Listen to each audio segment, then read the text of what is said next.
Olá, muito bom dia, meus amados, queridos irmãos, meus amigos. Nós estamos aqui juntos mais uma vez e como é importante, como é bom poder desfrutar da misericórdia, da graça do Senhor, a permissão de mais um dia. E nós estamos então completando a nossa semana das nossas devocionais. Então hoje é uma oportunidade de agradecer a Deus pela semana que tivemos, tudo que nós fizemos, os locais que passamos, as decisões que tomamos, aquilo que nós conseguimos resolver, alcançar ao longo da semana. Então nós temos muito para agradecer o nosso Deus e, ao mesmo tempo, nós temos a oportunidade de pedir também a bênção do Senhor para a nova semana, a semana que se inicia e de maneira tão especial para nós, como povo de Deus, domingo, chamado como Dia do Senhor, de estarmos reunidos como igreja, como povo de Deus, com ajuntamento solene, as celebrações espalhadas por todos os lugares, e o povo de Deus se reúne com alegria, canta louvores, ora, intercede uns pelos outros, ouve a palavra bendita do Senhor, que promove mudanças em cada um de nós, que nos fortalece, que nos encoraja, que nos auxilia na nossa caminhada, e juntos assim vamos seguindo, né, como o povo de Deus na terra, que tem uma missão, tem um propósito, tem um objetivo, né, de estarmos aqui. E assim, então, que Deus seja com você e abençoe também toda a sua casa. Eu quero, então, na porção diária da palavra, hoje, ler para você e com você a carta de Paulo aos Colossenses, no capítulo 2.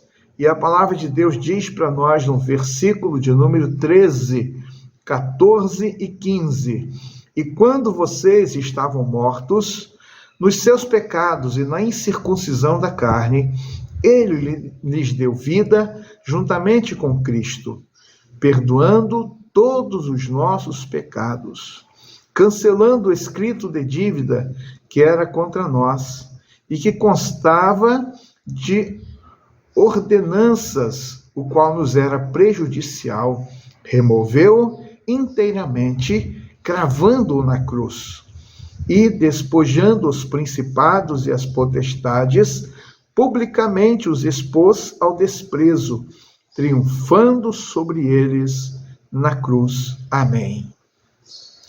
O apóstolo Paulo, na carta aos Colossenses, ele fundamenta a pessoa de Cristo, a supremacia de Cristo, a excelência de Cristo, a grandeza, a glória, a majestade de Cristo, em meio a uma situação que estava ocorrendo no interior da igreja, em meio aos cristãos, ensinos errados, heresias, distorções das Escrituras.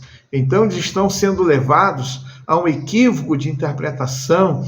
Havia, então, uma busca cada vez mais por situação de conhecimento, né? A gnose, podemos entender o gnosticismo iniciante ali na igreja, de alguma maneira tentando desconstruir, descaracterizar a pessoa de Cristo, a sua divindade, a maneira pela qual interpretamos a Trindade, o Deus Pai, Filho e Espírito Santo. Então, muitas coisas erradas estavam sendo ali ensinadas e tentando, de alguma forma, anular completamente o sacrifício de Cristo. E aí nós encontramos o apóstolo Paulo fundamentando, trazendo ao coração daqueles cristãos um ensinamento forte, genuíno, maravilhoso a respeito de Jesus, e que nós podemos então encontrar. Versículo 13 diz que nós recebemos vida através de Jesus Cristo, em que ele perdoa os nossos pecados. E o perdão de pecados só pode ser experimentado na pessoa de Cristo Jesus. Eles estavam ali com algumas ordenanças, algumas normas, preceitos. Não toque nisso, não coma isso, não faça isso. E aí achando que aquelas ações ali seriam suficientes para ajudá-los e não dependia do sacrifício de Jesus. E Paulo está dizendo, pelo contrário, nós só podemos ter os nossos pecados perdoados na pessoa de Jesus Cristo, com o sangue que foi derramado na cruz. E aí então ele fala de maneira tão direta no verso 14, que ele cancelou o escrito de dívida que pesava contra nós. Então, ao nascer, nós recebemos por herança uma questão por extensão de Adão e Eva, a marca do pecado, a separação de Deus, a condenação eterna. E a partir daí, então, é como se nós tivéssemos uma dívida impagável. Nenhuma pessoa tem como pagar pelos seus pecados, nenhuma pessoa tem como pagar pela sua mudança de destino eterno. E então Paulo diz que, havendo cancelado o escrito de dívida que pesava contra nós, então, desde o nascimento, a presença do pecado, e então, por extensão, desde Adão e Eva, a toda a raça humana, todos pecaram e foram separados da presença de Deus. Então havia uma dívida, e esta foi paga inteiramente. Aqui na tradução que eu li, da Nova Almeida Atualizada, fala que foi paga inteiramente ou integralmente, ou seja, não ficou nada para trás. Jesus pagou o preço na cruz, e então o alto preço pela minha vida e pela sua. E esse escrito de dívida foi cancelado, né? Seria como se você pensasse, para muitas pessoas hoje, às vezes não faz muito sentido a nota promissória ou cheque, né? Porque usa-se muito hoje outros meios e formas de pagamento, mas a ideia transmitida seria se nós tivéssemos uma nota promissória, não é, de um valor impagável, e de repente Jesus veio, riscou essa nota, e ele diz: está pago, não deve mais nada, completamente pago, dívida quitada. Já pensou nisso? Eu e você, a nossa dívida quitada, completamente paga pelo sacrifício de Jesus Cristo na cruz. E então, segue o texto dizendo que ele despojou os principados e potestades e os exibiu publicamente.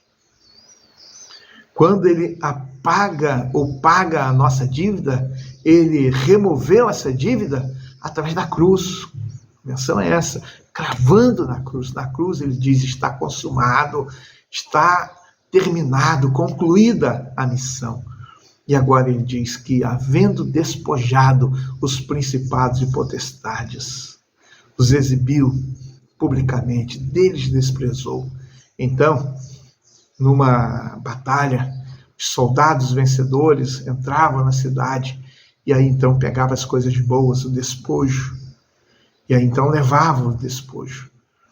E agora está dizendo que Jesus, com o sacrifício da cruz, a vitória da cruz, ele também pegou os despojos, despojou os principados e potestades. Ou seja, o que havia sido roubado? O que havia sido tomado? Então o diabo roubou, tomou a alma, colocou nas algemas da perdição da eternidade. E Jesus arrancou, Jesus tirou, Jesus resgatou. E agora então ele nos buscou. Ele nos buscou para pertencer a ele, para poder apresentar que nós somos dele, pertencemos a ele. Que maravilha! Eu e você temos que exaltar o Senhor. Glórias, glórias, glórias ao Senhor, porque fomos resgatados, retirados das trevas para a luz, da morte para a vida, da perdição eterna para a salvação eterna. Olha quantas maravilhas do Senhor na nossa vida. Então, que Deus seja glorificado, que Deus seja exaltado e que Deus nos abençoe para fazermos a sua vontade. Eu quero convidar você, vamos orar e juntos vamos agradecer por esta tão grande salvação, por esta tão grandiosa obra de Deus na pessoa de Cristo por nós, e que nós não temos como retribuir. Podemos colocar a nossa vida à disposição. Senhor, usa a minha vida, Senhor, usa a minha vida, mas jamais vamos conseguir pagar, porque essa é impagável. Jesus Cristo fez cumpriu plenamente o que era necessário. Louvado seja Deus por isso. Vamos orar? Querido Deus, nosso Pai, nós louvamos o Teu nome nesta manhã, neste dia.